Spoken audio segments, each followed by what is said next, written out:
السلام عليكم ورحمة الله وبركاته. مرحبا بكم أخواتي الكريمات في قناة طبخ وحلويات أم ريان، في فيديو جديد ووصفة جديدة. نتمنى تكونوا بخير وعلى خير وفي أحوال طيبة وانتم كتشوفوا هذا الفيديو. اليوم إن شاء الله غادي نشارك معكم صابلي بريستيج بالمراشم جداد في السوق لآخر ما كاين في هذا العام. أشكال راقية جدا كيف كتشوفوا، رائعة. الشكل ديالهم كيجي من أروع ما يكون، وكذلك بالعجينة الاقتصادية، عجينة الصابلي الناجحة إن شاء الله 100%.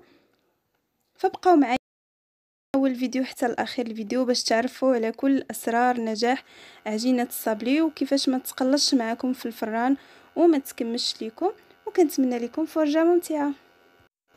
على بركه الله. هنا غادي ناخذ المقادير وطريقه التحضير في نفس الوقت باش ما يجيناش الفيديو طويل.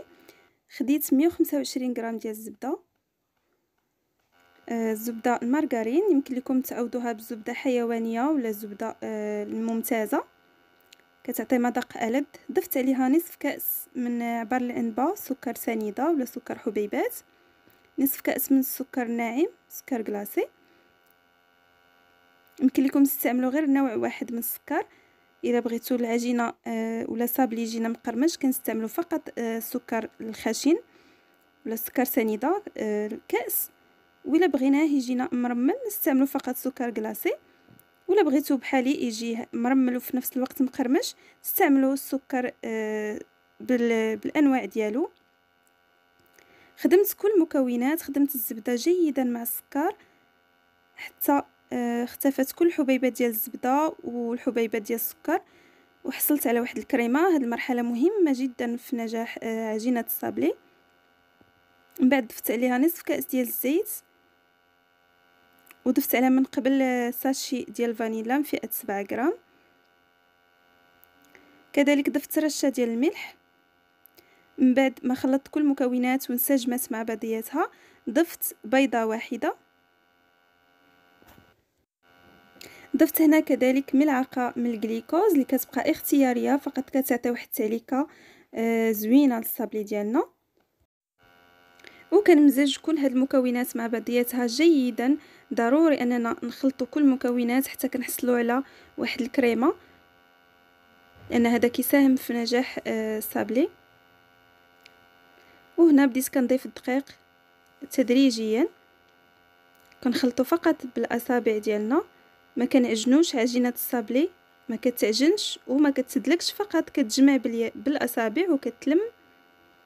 وبديت كنضيف الدقيق شويه بشويه حتى حصلت على عجينه رطبه ومجموعه وما فيهاش حبيبات كيف كتشوفوا، وما كتلتصقش بالاصابع ديالنا بهذه الطريقه.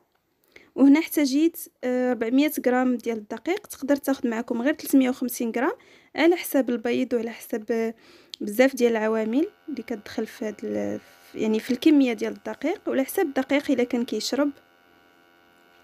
من بعد خليت العجينه ديالي كترتاح وضعتها في بلاستيك غذائي، ارتاح تقريبا واحد الساعه. ممكن لكم تخدموا بها مباشره. وخديت هنا سرحت العجين ما بين بلاستيك. هاد البلاستيك يساعد بزاف على ان عجينه الصابلي ما كتفرتتش لينا في اليد، يعني بالدلاك ملي كنكونوا كنسرحوها بالدلاك. خديت اول قطاعه كيف كتشوفوا معايا وقطعت العجين بحجم متوسط. الا كنتو غتلاقيو الصابلي كل جوج مع بعضياتهم، فغادي تبسطوا العجين يكون الحجم ديالو رقيق. من بعد خديت هنايا القطعه الثانيه والقطعه الثالثه على شكل شجيره ولا شكل ورده. هذا هو السمك ديال العجين كيف كتشوفوا معايا ديال الصابلي. كذلك هنا عندي القطعه اللي على شكل مربع. اكيد كنكونوا قسمنا العجين ديالنا على حسب عدد الاشكال اللي بغينا نشكلوا من العجين الصابلي. انا قسمته على 5، والعجينه اللي كتبقى لي فما كنعجنوهاش، اكيد غير كنجمعوها باليدين ديالنا وكنعاودو نطلقوها وكنشكلوا الصابلي ديالنا.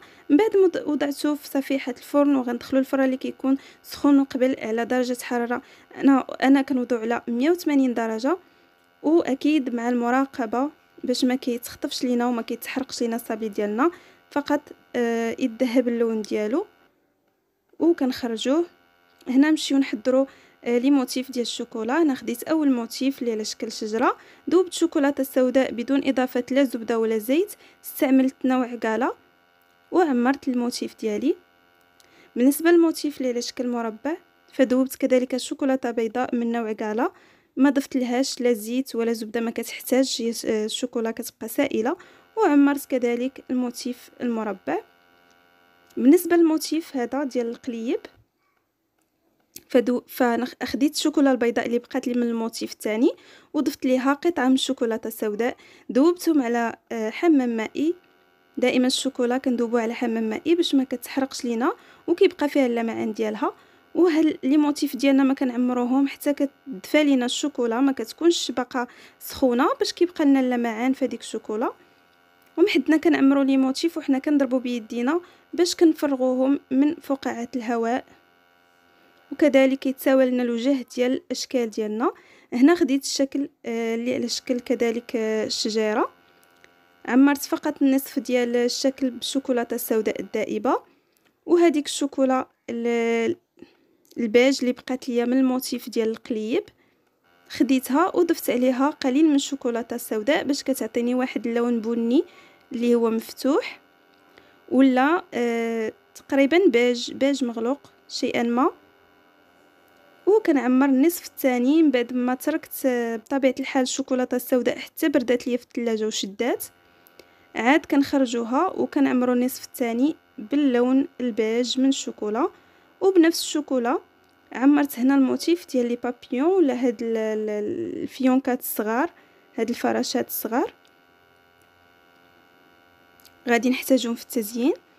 بعد هنا خديت الموتيف الرابع اللي على شكل ورده، خديت هنا الفواكه المعسله بالالوان ديالها الخضر والاحمر والصفر، وبديت كنقطعهم قطع صغيره وعمرت بهم هادوك لي موتيف بهذه الطريقه. وكذلك غادي نضيف عليهم شويه ديال الكركاع اللي مقطع رقيق، كيبقى اختياري. يمكن لكم تعوضوه كذلك باللوز كونكاسي مهرمش ولا كاوكاو كونكاسي على حسب الذوق ديالكم. التزيين كيبقى دائما اختياري. من بعد خديت الشوكولاته البيضاء كذلك وعمرت لي موتيف ديالي،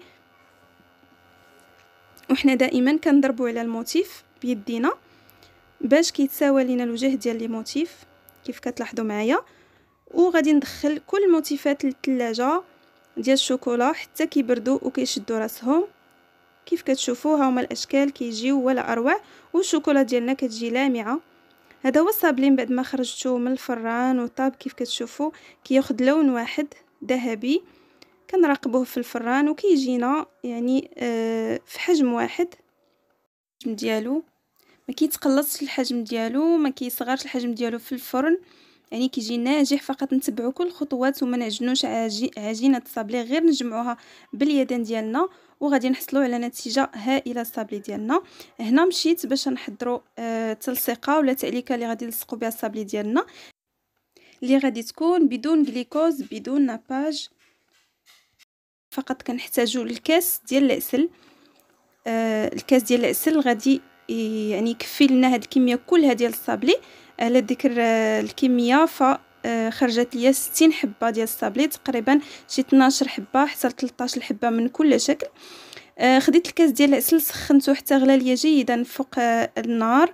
من بعد خديت 4 ديال القطع ديال الشوكولا البيضاء، ضفتهم النصف، ونصف الاخر ضفت ليه 4 ديال القطع ديال الشوكولا السوداء.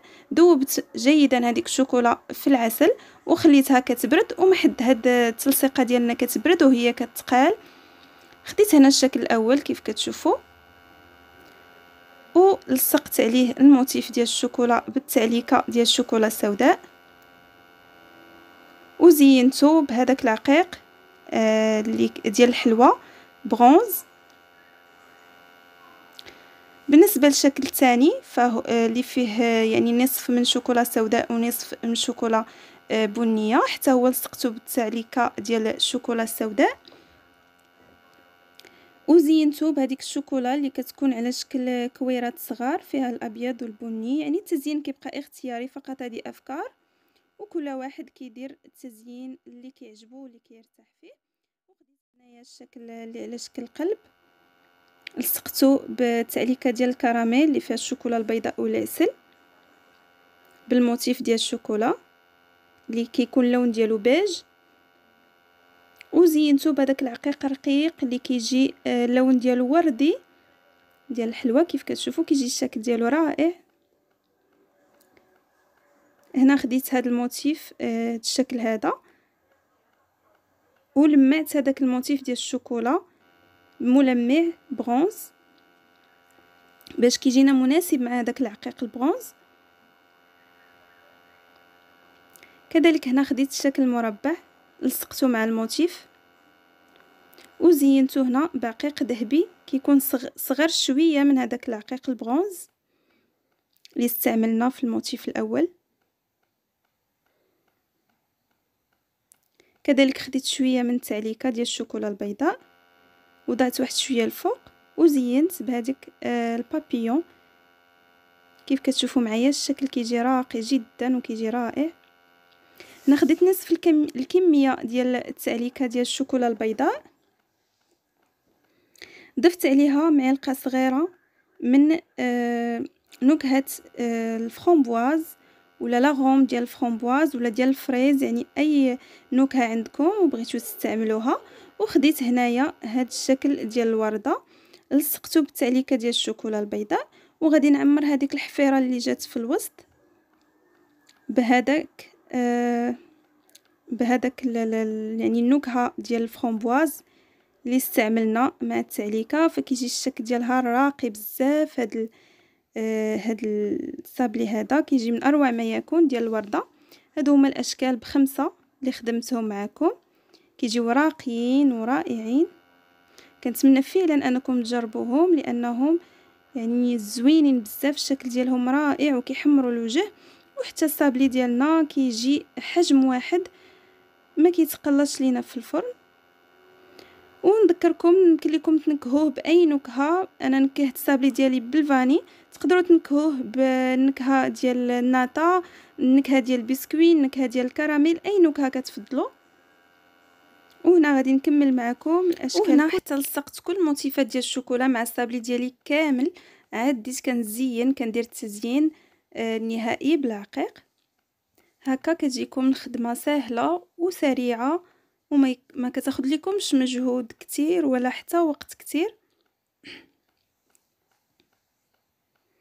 كنتمنى ان شاء الله يكون عجبكم الصابلي ديال اليوم. خدمت معكم صابلي بريستيج بالمراشم جديده وبواحد العجينه اللي كتجي رائعه مقرمشه ومرمله في نفس الوقت ولذيذه بنينه بزاف.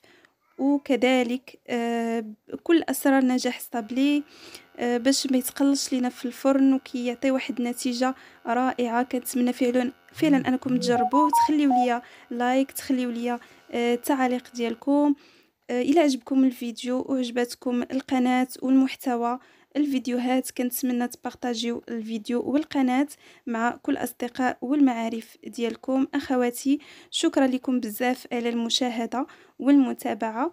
نقول لكم بالصحه والراحه. جربوا هاد الصابلي وحضروه لضيوفكم وعائلتكم. انا نكمل الصابلي ديالي كامل ونشوفكم ان شاء الله في طبق التقديم ولا في الشكل النهائي ديال الصابلي. وهذا هو الشكل النهائي ديال صابلي بريستيج اللي حضرت معكم. كنتمنى ينال اعجابكم اخواتي وتجربوه. كيجي الشكل ديالو راقي والمذاق رائع جدا. ما تنساوش تشجعوني بلايك وتعليق. شكرا لكم والسلام عليكم ورحمه الله. نشوفكم في فيديوهات جداد. الى اللقاء.